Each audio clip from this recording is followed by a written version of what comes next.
শ্মশানের এক গাছের তলায় ধুনি জ্বালিয়ে সাধু তার বিশেষ সাধনা করত। কিন্তু কিছুদিন পর সাধুর আচরণে বুঝতে পারলাম সাধু আসলে এক কাপালিক।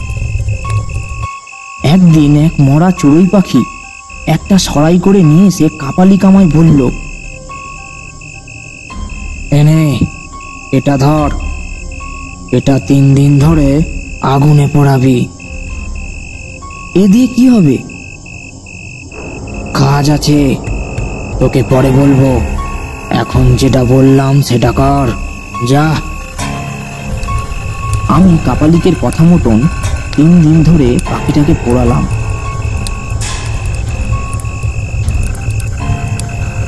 একদিন কাপালিক যজ্ঞ করতে করতে আমায় বলল,